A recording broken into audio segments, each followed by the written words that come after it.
అందరికీ నమస్తే. జయ జయ తెలంగాణ రాష్ట్ర గీతాన్ని రాష్ట్ర గీతంగా ప్రభుత్వం గుర్తించింది. ఆ టైంలో అందశ్రీ గారు భావోద్వేగాన్ని కూడా లోనైంది పాపం. ఎందుకంటే ఆయన రాసిన పాట రాష్ట్ర గీతంగా గుర్తిస్తున్నారంటే అది ఆయనకు ఒక గుర్తింపే. అందశ్రీ గారికి ఇన్ని రోజులకున్న గుర్తింపు కన్నా ప్రభుత్వం ఆయన రాసిన పాట రాష్ట్ర గీతం అంటే అందరూ పాడాలి కదా ఇప్పుడు. అందుకని ఆయన ఉద్వేగానికి గురయ్యాడు ప్రకటిస్తున్న టైంలో. అదంతా మనం ఇందాక వీడియోలో చూసినాం.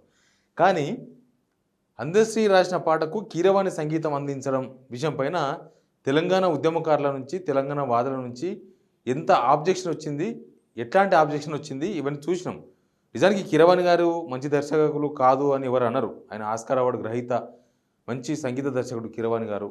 కానీ తెలంగాణ ఒక మట్టి వాసన, తెలంగాణ అనే ఒక ఉద్యమం, ఆ భావోద్వేగం, ఆ ఉద్రిక్తం అవన్నీ కూడా ఉండవేమో అనేది ఒక ఫీలింగ్ అదే వ్యక్తం చేసిన తెలంగాణ వాదు. తెలంగాణ ఉద్యమకారులందరూ కూడా తెలంగాణ వాళ్ళతో చెప్పిస్తే బాగుంటుంది. ఇప్పుడు ఎద్దుల బండి నడవాలంటే ఒక ఎద్దు ఉంటే నడుస్తుంది, ఒక ఎద్దో రెండు ఎద్దులో ఒంటెద్దు బండ్లు కూడా ఉంటాయి. కానీ ఎద్దు కన్నా ఒంటె ఎత్తు ఉంటుందని చెప్పి ఒంటె కడితే ఎద్దు పోతుందా బండి పోతుందా? పోదు, ఇట్లా అయిపోతుంది బండి. సేమ్ ఇక్కడ కూడా తెలంగాణ పాట కాబట్టి తెలంగాణ వాళ్ళతోనే వాడించాలి. ఆయన గొప్పోడు కావచ్చు కీరవాణి గారు, కానీ వద్దు అని అందరు వాదించారు. కానీ ఇద్దరు వ్యక్తులు స్వాగతించారు.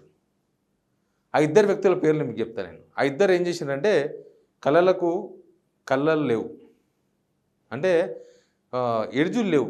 ఇది ఇక్కడనే ఒక కళాకారుడు ఇక్కడనే అక్కడనే ఏమి లేవు, ఎల్లలు లేవు దానికి. కళలకు ఎల్లలు లేవు, కళలకు ఎల్లలేవు కాబట్టి ఇది తెలంగాణ రాష్ట్రగీతమైన తెలంగాణ అందశ్రీ గారు రాసిన పాటను దీన్ని తెలంగాణ వాళ్ళే పాడాలి అనేది లెక్కేం లేదు అనేది వాళ్ళిద్దరి ఉద్దేశం. వాళ్ళిద్దరు ఎవరంటే సిపిఐ నారాయణ గారు, ఏబిఎన్ రాధాకృష్ణ గారు. రాధాకృష్ణ గారు కొత్త పలుకులో రాసిండ్రు. ఇదేం పెద్ద ఇష్యూ ఏం కాదు, కళాకారులు ఎక్కడైనా కళాకారులే కాబట్టి కీరవాణి గారు పాడడంలో తప్పేం లేదు, అనవసరంగా రాధాంత మీదంతా అనేది ఆయన ఉద్దేశం. మనం వీళ్ళిద్దరి గురించి ఎందుకు మాట్లాడుతున్నామంటే నారాయణ గారు తెలంగాణ ఉద్యమం టైంలో ఏం మాట్లాడారో మీకు అందరికీ తెలుసు. రాధాకృష్ణ గారు తెలంగాణ ఉద్యమంలో ఆయన పాత్ర ఏందో మీకు తెలుసు. ఆయన తెలంగాణ వాడి, నిజామాబాద్ రాధాకృష్ణ గారు. కానీ తెలంగాణ ఉద్యమంలో ఆయన వ్యవహారం ఏందనేది మీకు తెలుసు. ఇప్పుడు వాళ్ళిద్దరే వచ్చి మళ్ళీ రేవంత్ రెడ్డి గారికి మద్దతు ఇస్తున్నారు ఈ విషయంలో. అందశ్రీ గారు మన తెలంగాణ వాడు, ఎప్పటికీ ఎట్లా ఆయన తెలంగాణ మట్టి మనిషి. అందశ్రీ గారు మన మనిషి, మట్టి మనిషి. కానీ వీళ్ళిద్దరూ రేవంత్ రెడ్డి గారికి ఈ విషయంలో సపోర్ట్గా నిలిచారు. మొత్తం తెలంగాణ వ్యాప్తంగా ఎవరన్నా నిలిచిరంటే వీళ్ళిద్దరే మాట్లాడారు. ఇప్పటికీ మద్దతుగా మాట్లాడినారు. మంత్రులు మద్దతుగా మాట్లాడలేదు, సొంత పార్టీ నేతలు ఎవరు మద్దతుగా మాట్లాడలేదు. అవును అందశ్రీ పాటకి కీరవాణి సంగీతం ఇస్తే తప్పేముందని ఎవ్వరు బయటకు వచ్చి మాట్లాడలేదు. ఈవెన్ కళాకారులు కూడా మాట్లాడలేదు. కళాకారులు అంటే ఆంధ్ర కళాకారులు, లేకపోతే సినిమాలో ఉండేవాళ్ళు, సినిమా ఇండస్ట్రీకి సంబంధించిన వాళ్ళు ఎవరు కూడా అవును నిజంగానే కళాకారులకు ఎలలేంది, కళాకారులకి ఈ ప్రాంతం ఆ ప్రాంతం, ఈ రాష్ట్రం ఆ రాష్ట్రం ఏంది, ఇప్పుడంతా ప్యాన్ ఇండియా సినిమాలు నడుస్తున్నాయి. ఇక్కడ చిన్న సినిమా తీస్తే ఎక్కడో తమిళనాడులో చూస్తున్నారు, తమిళనాడులో సినిమాలు డబ్బు కొట్టి మనం చూస్తున్నాం. ఇట్లాంటి టైంలో కీరవాణి గారు సంగీత దర్శకత్వం చేస్తే తప్పేంది ఈ పాటకి అని ఎవరు అడగలేదు. ఎవరు దాని మీద అసలు నో క్వశ్చన్. పెద్ద పెద్ద వాళ్ళు ఉన్నారు సినిమా ఇండస్ట్రీలో. మన తెలంగాణ వాళ్ళేమో ఎన్శంకర్ లాంటి వాళ్ళు, తర్వాత సుద్దాల లాంటి వాళ్ళు చాలామంది ఉన్నారు. కానీ పాపం బయటికి రాలేదు, ఎందుకంటే గవర్నమెంట్ ఉంది కాబట్టి మాట్లాడితే ఆ ఎఫెక్ట్ నెక్స్ట్ ఎట్లా ఉంటుందో, మళ్ళీ ప్రోగ్రామ్స్ లేకపోవడం, ప్రాజెక్ట్స్ రాకపోవడం ఇట్లాంటివి జరుగుతూ ఉంటాయి. సినిమా ఇండస్ట్రీ చాలా సెన్సిటివ్. బయటకు వచ్చి మాట్లాడారంటే మన ప్రేమరాజ్ అని వచ్చి మాట్లాడారు డైరెక్టర్. మనోడు ఏంటంటే తెలంగాణ ప్రొడ్యూసర్ని చూసుకుంటాడు, సినిమా ఇండస్ట్రీతో సంబంధం లేదు, ఆయన పని ఆయన చేసుకుంటాడు.